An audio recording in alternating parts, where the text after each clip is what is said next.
자, 엑셀입니다. 왼쪽 위 A1이라고 하는 곳에 일단 interest rate이라는 제목을 적고 B1에는 원금, principal이라고 적겠습니다.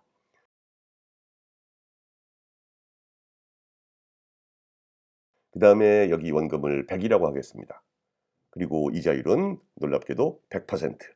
여기를 100%를 적는 이유는 익스포넨셜의 정의와 서로 숫자가 맞게 하기 위해서입니다. 그 다음에 날짜를 넣습니다.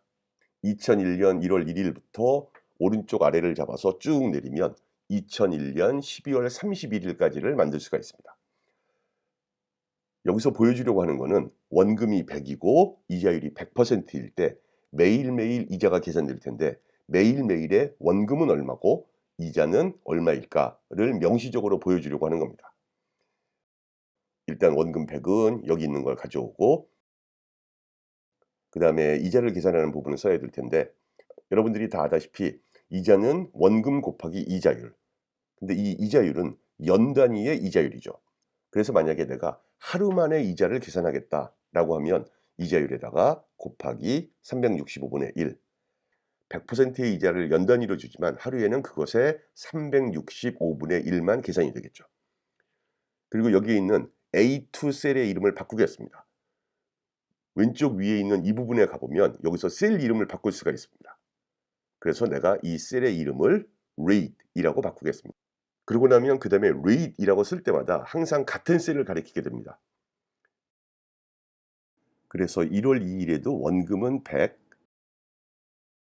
그리고 그거에 대한 이자를 계산합니다.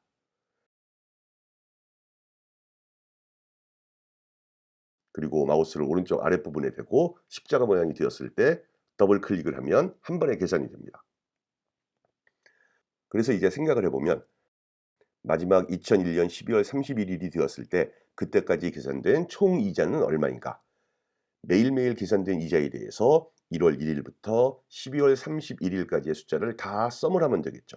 그랬더니 100이 나옵니다. 원금이 100이었고 이자율이 100%였기 때문에 1년 후에 받을 이자의 총액은 100이 되는 거죠. 그러면 실제로 1년 뒤에 나한테 얼마의 돈이 생기는가는 여기에 있듯이 B368에 있는 값, 이게 원금이고 이거 더하기 썸하고 그동안에 계산됐던 모든 이자를 다 더하면 나는 200을 받는구나 라고 당연히 알 수가 있습니다. 이제 여기서 우리가 생각해 볼 거는 컴파운딩이라고 하는 겁니다. 컴파운딩이라고 하는 게 뭐냐면 이자는 매일매일 계산을 하지만 실제로 매일매일 주는 건 아니거든요. 그래서 이 누적된 이자를 실제로 실현해 주는 것, 즉 나의 계산된 누적 이자를 원금에 더해서 그 더한 값을 다시 원금으로 생각해 주는 것을 컴파운딩이라고 합니다. 이러한 컴파운딩을 1년에 몇 번을 해줄까를 컴파운딩 프리퀀시라고 합니다. 결국 이자는 매일매일 계산되지만 그것을 실제로 주는 것은 아니다. 이렇게 계산된 이자를 실현시켜서 나의 원금에 포함시켜주는 횟수를 컴파운딩 프리퀀시라고 부른다입니다. 지금까지 보여준 거는 컴파운딩 프리퀀시가 1인 경우 그러니까 1년에 한 번 그때까지의 이자를 계산하고 계산된 이자를 실현시켜서 나의 원금에 넣어서 그 원금 플러스 이자를 지금부터 원금이라고 보겠습니다. 라고 하는 게 컴파운딩 프리퀀시가 1이다 라는 이야기입니다. 그러면 컴파운딩 프리퀀시가 2인 경우를 생각해 보겠습니다. 이자율은 여전히 똑같이 1년에 10%입니다. 그런데 1년에 2번 이자를 실현시켜 원금에 더해 준다는 얘기입니다. 1년에 2번이니까 첫 번째 계산은 6개월 후가 되겠죠. 그래서 6개월 동안 계산된 이자를 다 더해서 그걸 원금에다 더해 주고 이제부터는 이 금액을 나의 원금이라고 보겠습니다. 라고 하는 겁니다. 그리고 화면을 좀 더 쉽게 움직이기 위해서 여기에 셀을 선택한 다음에 뷰 메뉴에 가서 프리즈라고 하는 버튼을 누르겠습니다. 그러면 이제부터는 이 위쪽과 왼쪽이 고정이 되어 있어요. 그래서 나머지 화면을 움직여도 여기는 그냥 고정되어 있습니다. 자, 컴파운딩 프리퀀시가 2이니까 6개월 후, 그러니까 7월 1일 날 다시 계산하는 겁니다. 7월 1일에 하루 전인 6월 30일까지 나의 원금은 100이었는데 7월 1일 날 나의 원금 100에다가 그동안에 계산되었던 이자를 다 더해서 즉 다 실현시켜서 이제부터는 그 더한 값을 나의 원금으로 보겠다. 그래서 계산하면 149.589가 나옵니다. 이제부터는 원금이 커졌기 때문에 이자율은 여전히 똑같습니다. 이자를 계산하는 방법도 똑같고요. 하지만 원금이 커졌기 때문에 매일 계산되는 이자는 더 커집니다. 그래서 이 방법으로 나머지 6개월 동안 다 계산을 합니다. 그래서 두 번째 6개월이 지나 1년 후가 되었을 때 토탈 얼마를 받을 수 있는가를 생각해 보면 12월 31일 날의 나의 원금 더하기 1년치 이자가 아니라 최근의 6개월의 이자만 계산해야 됩니다. 왜냐하면 앞에 6개월의 이자는 이미 원금에 포함됐기 때문에 이제 내가 받을 이자는 7월 1일부터 12월 31일까지의 이자만 받으면 됩니다. 그래서 계산을 해봤더니 그게 224.998 이렇게 되는 거죠. 자, 그러면 1년 동안에 계산된 토탈 이자를 계산해 보겠습니다. 실현시켜 주는가 아닌가와 상관없이 1년간 1월 1일부터 12월 31일까지 다 더하면 124.998이 되죠. 그래서 최초의 원금 100 더하기 1년간의 이자 124.998을 더해서 224.998이 되는 겁니다. 이걸 고등학교에서 배운 복리계산 수식으로 계산하면 원금 곱하기 1 더하기 이자율 나누기 2 그리고 그것의 이승 이렇게 계산합니다. 225가 나옵니다. 숫자가 다르죠.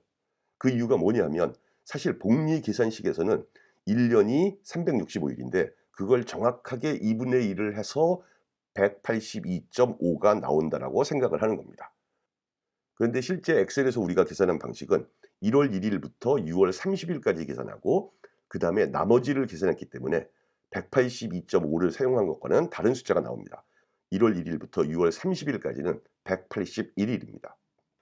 이번에는 1년에 3번 이자를 실현해 주는 경우를 해보겠습니다. 1년에 3번이니까 4개월에 한 번씩 계산된 이자를 합해서 실현시켜 주고 이를 원금에 더한 후에 그 새로운 숫자를 원금이라고 해주겠다는 겁니다.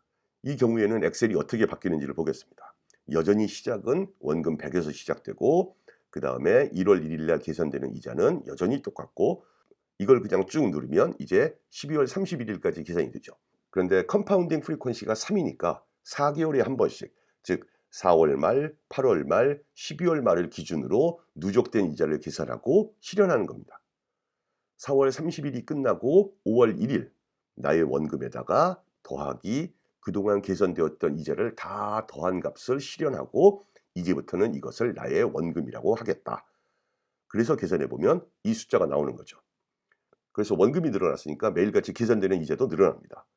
또다시 4개월이 흐르고 9월 1일이 되면 8월 31일까지의 원금 더하기 가장 최근 4개월의 이자 이렇게 4달 동안의 이자만을 다시 계산하고 실현해서 그거를 더한 값이 나의 원금이 되는 겁니다.